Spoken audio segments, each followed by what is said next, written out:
Hi everybody, welcome to my channel. If you don't know me, my name is Paulette, and today I need to do my makeup for a Zoom call for work, and I need to do my makeup. So while I do my makeup, I'm going to be doing an fertility update of what's happening, or what's the plan of what's going to happen. And while I do that, I'm going to put my hair back because I don't like it in the way. So I'm not going to do my eyebrows because, well, I'll do them kind of. But I only have moisturizer and some primer on. I haven't really done anything from other than my hair, and curled it and took out my hair extensions because my scalp needs a break. So yeah, let's get started. By the way, I'll be putting everything that I use in the description box below, so, and in order of, that I use it, so you'll know which ones you like, as well as a link to where you can buy it. So, okay, let's continue. So last we spoke, it was about, I don't even remember. It was such a long time ago, but whatever. We did an IVF cycle in August. It didn't take. Well, technically I got pregnant from it, but my levels just kept going down, like from my blood tests. And my doctor was like, I think you're gonna miscarry. And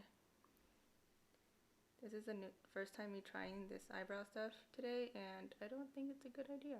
But whatever. Anyway, he was like, you're pregnant, yay. But we did 2 embryos, and he's like, oh, well, it showed, like, the levels are pretty low. It shows maybe for 1 embryo, so you're probably pregnant with just 1 baby. And I was like, oh, okay, you know, twins are cute, but it's a lot of work.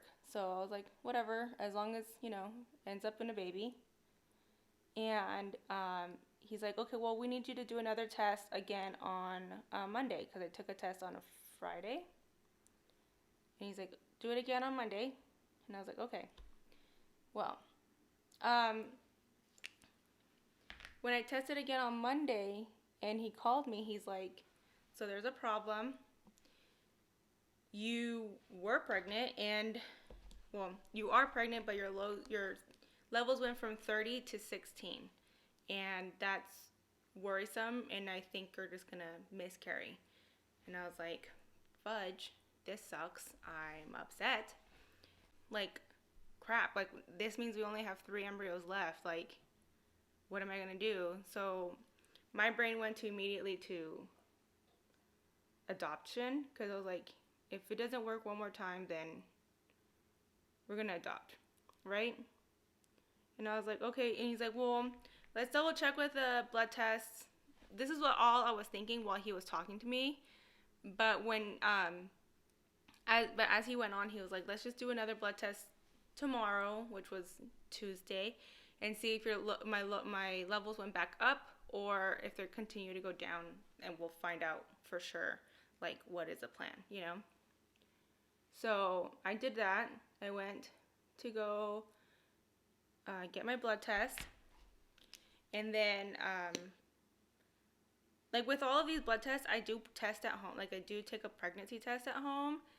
And the line where it shows that you're pregnant was getting thinner, and I was like, that's weird. Like, it didn't do that before with the past pregnancies that I've had, right? And so I was like, yeah, I'm gonna miscarry. Like, I already knew it.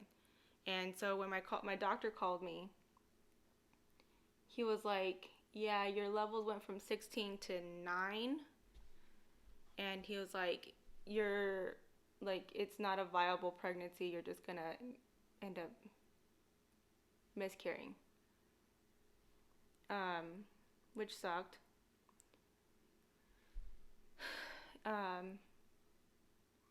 This is like, how many transfers already? 4? Going through all the medication and stuff. It just sucks. But anyway, and he's like, we can try again whenever you want to. And I was like, yeah, I'm just gonna take a break for a minute, and then when we're ready, we'll call you guys when my period starts, right? So Andy and I talked about it, and we decided, like, let's just go on with the rest of the year, just to chill out, let my body just flush out these medications, I guess. And I completely agreed with him. I was like, you know what, let's just give my body a rest. It's been through a lot in the past couple of years. Let's just stop, right? Going on January 2021, I started my period.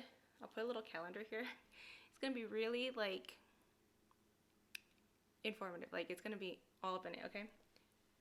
Get to know me real closely about my cycle. Anyway, period, day 1, that's cycle day 1, and cycle day 2, which was the 7th, I started my S-trace medication. And I take a pill, and I would take 2 pills every single day, one in the morning, one in the afternoon. Oh, as well as, like, prenatal vitamins. And Jesus, I'm like, can't talk while I do this eyelash because my eyelashes are dumb sometimes. Anyway, so I had an appointment the 14th. I'm gonna again put the calendar right here, and they said my lining looks great. I'm not developing any eggs, which is good because if I developed eggs, that means I would ovulate sooner, or like they just kind of want to estimate like what's going on with my cycles. So they want to look around with the sonogram that they go inside your coochie. It's really uncomfortable and the worst. I really wish they can just do it from, you know, your stomach, but they don't. Whatever. Anyway, I go to the doctor and they're like, okay, so we're gonna up your dose to 3 pills a day. It seemed like pretty normal and everything, and he's like, oh, you know what? Have we checked your chromosomes? And I was like, no. And then he's like, well, let's do that. Like, that's the last test really that we have to try to solve this puzzle. He's like, I'm gonna order this for you and your husband, and the both of you can just take this test, and we can see how you are with your chromosomes and genetics and stuff, right? And we're like, yeah, sure. Like, the only thing that I figured that was wrong with people with chromosomes are people with Down syndrome. I don't have Down syndrome, so I should be fine. Like, whatever, right? So I was like, whatever, okay, cool. I didn't think anything of it. He's like, okay, we'll make an appointment for the, like, next week, which was the 20th of January. I'm not gonna do foundation. I'm not gonna do foundation. I'm not gonna do it. Should I do foundation? I think I'm gonna do foundation. I'm not gonna do foundation. I'm not gonna do foundation. I'm not going anywhere. Anyway, so I go back the 20th, and he's like, we still haven't gotten your test. Your lining looks amazing. It's super thick. And something that I did to make me feel like, oh, you know, I have some type of control over my body is like meditate. I'll link the person that I used, to meditate, because it was very soothing. I did it before I would go to bed. She does a lot of like mind and body fertility things that I feel like helped. Like, she's like trying to make you visualize how your body's functioning, and I don't know, I found it helpful to try to trick my mind to think that I'm controlling my body when my body is just doing its thing. Like, I have no control over it. Anyway, I go the 20th, and he's like, it's amazing, perfect. Your ovaries are doing good. Nothing is really growing. The problem is that we won't be able to do a transfer next week, which was at the time was going to be the 27th, like the last week of January. We're going to have to do it the beginning of February because the spots for transfers are all filled up. And I was like, but hold on. I checked my phone, like my little calendar on my phone, like the app. I was like, that's like the same week I'm supposed to start my period. Like, is it gonna be too late? You know? Because I was like concerned. I was like, am I gonna start my period, or am I gonna already ovulate and be too late, and then I use all my embryos, and what next? Like, I'm done. You know, I was just freaking out. And my doctor was like, no, it's okay. He reassured me that with the medication that we're taking, they were in complete control of my cycle. And I was like, okay, well, good, cool. That makes me feel better. And he's like, on top of that, you're going to take a blood test 5 days before your, the transfer. So we'll know if you already ovulated before then. So we can, you know, if you did ovulate, we can just make another appointment and we can just start over next month. And I was like, okay, cool. Well, it is the 26th, right? Ooh, oh Lord, it's the 26th. My doctor calls me and is like, and leaves a message, and he's like, Miss Sterner, if you can please call me back in, we can talk about your results for your chromosomes. I would really like to talk to you before we do the transfer. When I tell you I had a mini panic attack, I had a mini panic attack, okay?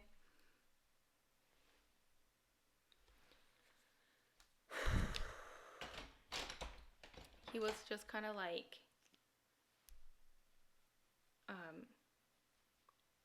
I called him back. I was at the store, but I called him back and I was finally able to talk to him. And he's like, I don't think we should do the transfer. Which my heart sank, and I was like, why?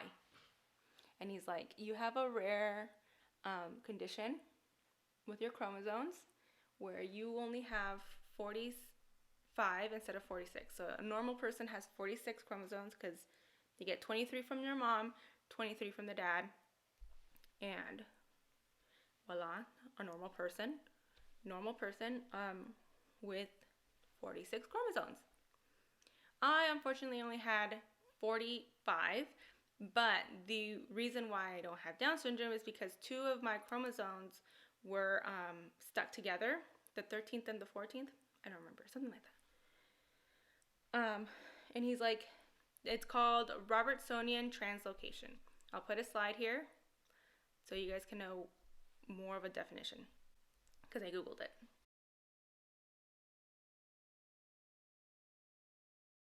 So he's like, yeah, you have Robertsonian translocation, which is probably why your embryos are not going any further than they are. And it's probably the reason why you've been miscarrying, because it causes infertility. And I'm like, great. Not only does my body not function or give out the hormones it needs to release an egg every month, my genes are not giving enough chromosomes to my eggs to where I don't, you know, all I heard is like, you effed up, girl. Your whole body's all different types of effed up. Like, this whole thing, effed up. It's just all bad. And he's like, I can't give you all the he didn't say freaking, all the information, because I'm not a genetic specialist, but I can refer you to one. And I was like, yeah, that'd be good. Please do that. And so he's like, I don't know, we could still go with a transfer, but what I think we should do is do what's it called?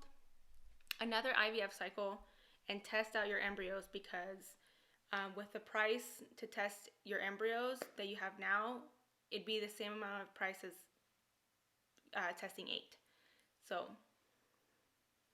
he's like, it'd be worth more of your money if we did more, did another IVF cycle, take out more eggs, test like up to 8, because you only have 3 left, and see which ones are good. Like, we could do it. We can do this transfer without another cycle. I just would feel more comfortable because we don't know what's in them, knowing that your chromosomes are essentially effed up. He didn't say that, but I did. You know, whatever. Anyway, he's like, yeah, your chromosomes are messed up. We need to do another IVF cycle. I was in tears. I was like, okay, well, let's cancel it. I was just sad. Like, I was sad. Like, I was really sad. Like, what else can you be in that situation, you know?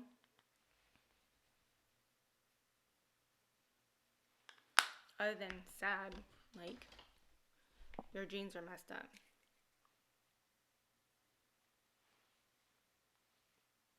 Yeah, whatever. Anyway, literally 5 minutes to explain, so I'm gonna start talking fast. Then he was like, I talked to Andy, we discussed it, we asked him his questions, and we decided, as much as we don't want to do this, and another IVF cycle, because we discussed, you know, if IVF the first time we did it didn't work, that we would do just adoption. So yeah, we would just adopt, because we shot our shot, it didn't work out, let's move on, let's just adopt, right? There's tons of babies out there, or kids in the world, that need a loving home, and we could give them that, you know? And I agreed, and even though, like, I would like to have our own child, I do see where he's coming from, and he is right. So, yeah. So anyway, I convinced him that we should try this one more time, test our embryos completely, and see which ones are, you know, good, and put them back inside me. I have questions more to ask my doctor, like, do we still do more than one embryo, even though we tested them? What are the chances of this working better than we did the last couple times? Andy also got tested. We haven't found out his results just yet. I do have a doctor's appointment because we're going to do this IVF cycle again in April, and I have questions. And this time, instead of holding it back from you guys, I'm going to record everything and show it to you guys. And you guys get to see literally everything I get to do. Like, I'm going to record myself, like, constantly. It's going to be kind of, like, crazy how much this camera is going to be a part of my life for the next month. So, yeah, next week, I started my period this week. I started taking birth controls. They're going to do a saline sonogram infusion next Wednesday, literally next week. And what that does is they're going to check any blockage. I'll record it, the whole thing, but this is just how an IVF cycle starts. And this is the starting point. I start birth control, which sounds counterproductive or counterintuitive, whichever the word is. I don't know. And they do a saline sonogram because they want my lining to be super thin. That's why I have to take the birth control. And after that, and they check out my whole insides, they will we'll find out what they want me to do. But I'll let you guys know. Yeah. I hope you guys found this informative. I literally have to jump onto a Zoom meeting. And thank you for watching. I'll see you guys next time. Bye!